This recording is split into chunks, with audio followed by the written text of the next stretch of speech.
Good morning, all of you. How are you all? Welcome to Shaping Minds, Meenu, and myself, Dr. Meenu Dalal. बहुत सारे students की ये demand थी कि आप एक थोड़ा सोशियोलॉजी सब्जेक्ट को लेके मैं यहाँ पे मेंशन कर देती हूँ कि ये जो कट ऑफ है ये सोशियोलॉजी की है, ठीक है, कि कट ऑफ क्या जाने वाला है, क्योंकि एग्जाम का पैटर्न कैसा आया था उसके अकॉर्डिंग हमें ये देखना है कि क्या कट ऑफ रह सकता है। तो देखिए, मैंने इस पर थोड़ा सा डिटेल ट्राई किया है कि मैं आप लोगों को एक्सप्लेन कर पाऊँ। आप सभी को पता है अब जो रिजल्ट है वो 3 कैटेगरीज में आने वाला है। पीएचडी के लिए कुछ स्टूडेंट्स ने अप्लाई किया है, सेम वही एग्जाम से वो लोग पीएचडी के लिए आगे जाके एलिजिबल हो पाएंगे। नेट क्वालिफाई करना और जीआरएफ, ये नेट एंड जीआरएफ पहले से था, अभी क्या इंट्रोड्यूस हुआ है, पीएचडी। तो देखिए, general category, EWS, other, OBC, SC, ST और अदर्स। अब मैंने थोड़ा सा रिसर्च करके, क्योंकि हम सभी को पता है एग्जाम जो था वो था टफ, जो अभी एग्जाम आया था रीनेट जो हुआ है वो उसका जो लेवल था वो बहुत ज़्यादा टफ था।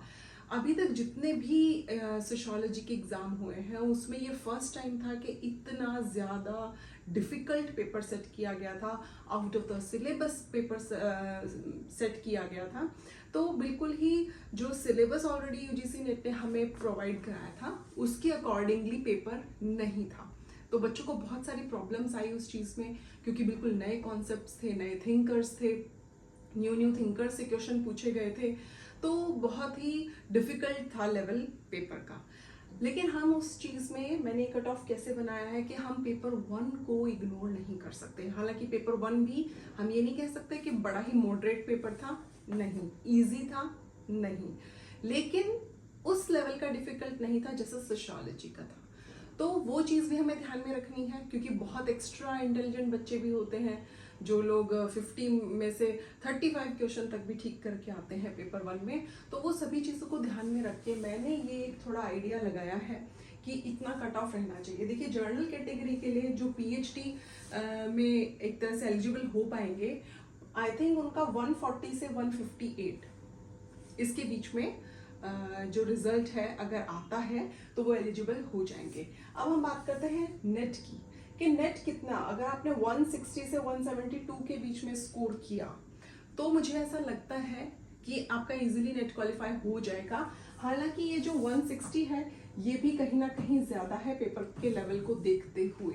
आई थिंक 158 हम कह सकते हैं, 158 से 172 तक एक सेफ स्कोर होना चाहिए। नेक्स्ट, जीआरएफ 180 से 200 मार्क्स, ये भी ज़्यादा है इसको, लेकिन वही बात है कि एक्सेप्शनल केसेस भी होते हैं, कुछ बच्चे कुछ ज़्यादा ही इंटेलिजेंट होते हैं, तो वो चीज़ हम ध्यान में रखना हमें बहुत ज़रूरी है। साथ में पेपर 1 को हम इग्नोर नहीं कर सकते क्योंकि काउंट तो होगा वो भी, तो इसलिए 180 से 200।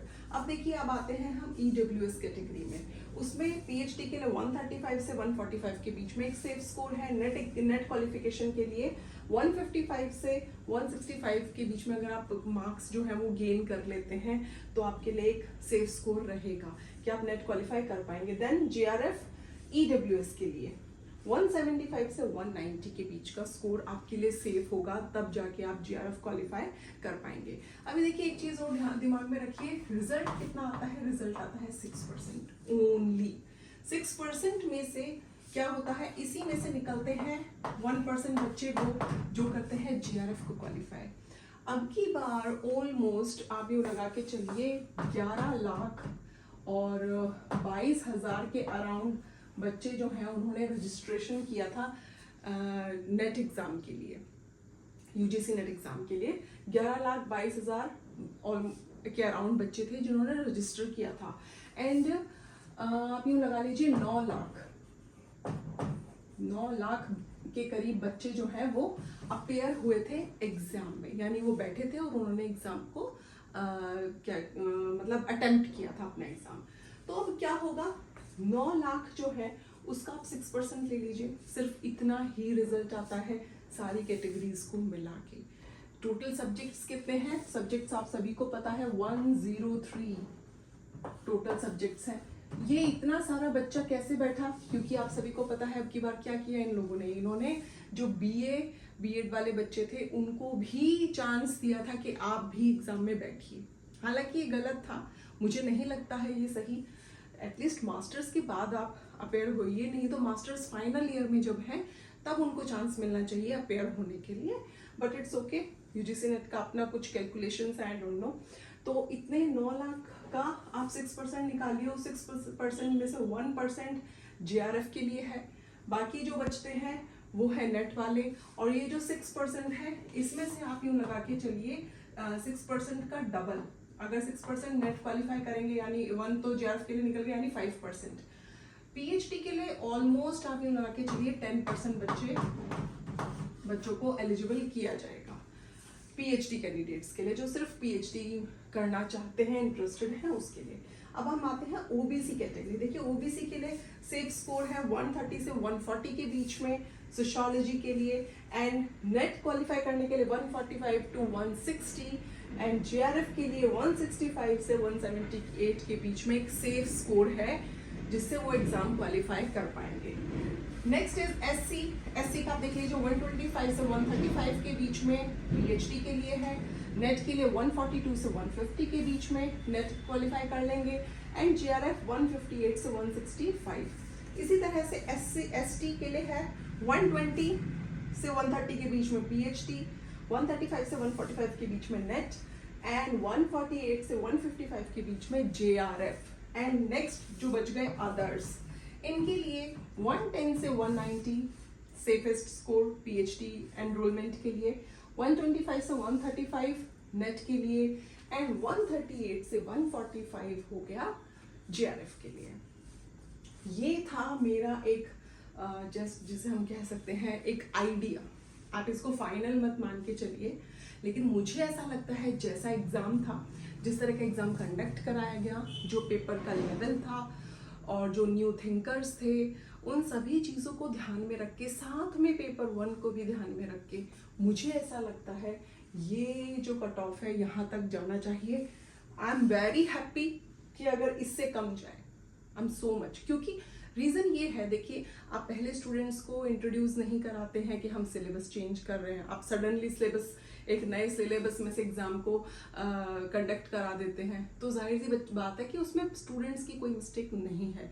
या तो आप पहले ही 6 मंथ बिफोर आप बताइए कि हमने पैटर्न चेंज कर दिया है, हमने सिलेबस को चेंज कर दिया है, हमने कुछ नए थिंकर्स को इंट्रोड्यूस कराया है, तो एटलीस्ट आप उन नए थिंकर्स को इंट्रोड्यूस कराने से पहले स्टूडेंट्स को भी तो इन्फॉर्म कीजिए कि ये नया पैटर्न सेट है, ये नया सिलेबस है।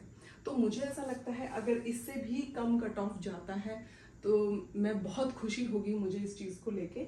अगर इससे कम कट ऑफ जाए तो वो एक कहते हैं फेयर चांस होगा स्टूडेंट्स के लिए, एक फेयर कंपटीशन हम उसको कह पाएंगे। क्योंकि देखिए सभी स्टूडेंट्स के लिए, सभी की ना तो इकोनॉमिकली कंडीशन एक जैसी है, ना एनवायरनमेंट एक जैसा है। बहुत सारी मैरिड विमेंस भी हैं, मैरिड गर्ल्स भी हैं, जिनके बच्चे भी हैं, वो भी फाइट करते हैं इस एग्ज़ाम के लिए। तो as compare to other students एक मैरिड के लिए थोड़ा सा और भी ज़्यादा टफ हो जाता है इस चीज़ को हैंडल करना, क्योंकि जितना टाइम उन्हें मिलता है, जाहिर सी बात है सबको पता है, उतना टाइम बाकी जो जिनके घर हैं, जिन्हें घर भी संभालना है, जिनके ऊपर अदर रिस्पॉन्सिबिलिटीज़ हैं, जो लोग वर्किंग हैं, जो बॉयज़ ऑफिस भी जाते हैं, घर की में इकोनॉमिकली हेल्प करने के लिए भी वो लोग मेहनत कर रहे हैं, तो वो चीज़ें कहीं ना कहीं मुश्किल हो जाती है। तो मुझे ऐसा लगता है ये एक फेयर चांस होगा अगर कट ऑफ इससे कम जाता है। नहीं तो आप एक चीज़ और कर सकते हैं, आपने ऑलरेडी रिजल्ट को इतना डिले कर दिया है, तो आप ये जो 6% है इसको बढ़ा दीजिए, रिजल्ट ज़्यादा निकालिए, क्योंकि रिजल्ट अगर थोड़ा सा और ज़्यादा निकलेगा तो चांसेस बन जाएंगे मैक्सिमम बच्चों के एग्ज़ाम को क्वालिफाई करने के लिए। तो कहीं ना कहीं ये मुझे एक आप यूँ लगा लीजिए, जितना रिजल्ट डिले होता जा रहा है उतना ज़्यादा बच्चों के लिए प्रॉब्लम्स क्रिएट होती जा रही हैं। अब अक्टूबर आ चुका है, अभी तक रिजल्ट डिक्लेयर नहीं हुआ है, तो आप खुद ही देखिए कहाँ पीएचडी, कौन सी पीएचडी में वो एडमिशन लेंगे, आगे वो क्या प्रिपरेशन करेंगे। क्योंकि हरियाणा में, मैं खुद हरियाणा से बिलोंग करती हूँ और बाकी अदर स्टेट्स में भी अभी वैकेंसीज निकलना स्टार्ट हो रखी हैं ऑलरेडी असिस्टेंट प्रोफेसर की। तो बहुत सारे बच्चे ऐसे हैं जो वेट कर रहे हैं कि रिजल्ट निकले तो हम उसमें अपेयर हो पाए, हम उसके लिए एलिजिबल हो पाए, हम फॉर्म भरने के लिए एलिजिबल हो पाए। तो मेरी एक हम्बल रिक्वेस्ट रहेगी यूजीसी नेट से कि प्लीज़ आप लोग जल्दी से जल्दी रिजल्ट को डिक्लेयर कीजिए और कोशिश ये कीजिए कि इससे कम कट ऑफ जाए, क्योंकि आप लोगों ने बिना बताए स्टूडेंट्स को बिल्कुल अलग पैटर्न से, बिल्कुल न्यू पैटर्न से जो पेपर है वो दिया था। आपने एक चीज़ और नोटिस की होगी, जून में जो पेपर हुआ था जो कैंसिल हो गया था एंड देन पेपर जो दोबारा से कंडक्ट कराया गया, उस पैटर्न में भी बहुत ज़्यादा डिफरेंस था, बिल्कुल ही अलग पेपर था। तो ये था फ्रेंड्स मेरा कट ऑफ का थोड़ा आइडिया। अगर आप ये चाहते हैं कि मैं अदर सब्जेक्ट्स पे या फिर ऑल सब्जेक्ट्स पे ऑल ओवर एक और कट ऑफ लेकर आऊँ कि क्या कट ऑफ रहने वाला है 2024 का री-नेट का, तो उसके लिए आप मुझे प्लीज़ कमेंट बॉक्स में मैसेज जो है वो ड्रॉप कर सकते हैं। एंड सोशियोलॉजी से रिलेटेड ये है मेरा कट ऑफ। आई होप आप लोगों ने अच्छे से देख लिया होगा, समझ लिया होगा कि क्या कट ऑफ रहने वाला है। And please do like, subscribe and share my YouTube channel shipping minds Meenu. अगर आपको मेरा सोशियोलॉजी का कंटेंट जो है वो समझ में आता है, लैंग्वेज सही लगती है, अगर आप प्रिपेयर करना चाहते हैं और आपको नोट्स वगैरह चाहिए, तो उसके लिए भी आप मुझे ज़रूर मैसेज कर सकते हैं। नोट्स जो हैं वो मैं ज़रूर आपको प्रोवाइड कराऊंगी, बट उसके लिए थोड़ा सा आपको मुझे पे ज़रूर करना पड़ेगा, क्योंकि मैं आपकी डिमांड पे ही नोट्स को लेकर आऊँगी और मैं ज़रूर आपको सोशियोलॉजी का कंप्लीट सेट बना के दूंगी जो आपको हेल्पफुल होगा एग्जाम को क्वालिफाई करने के लिए। Thank you so much, bye bye and take care.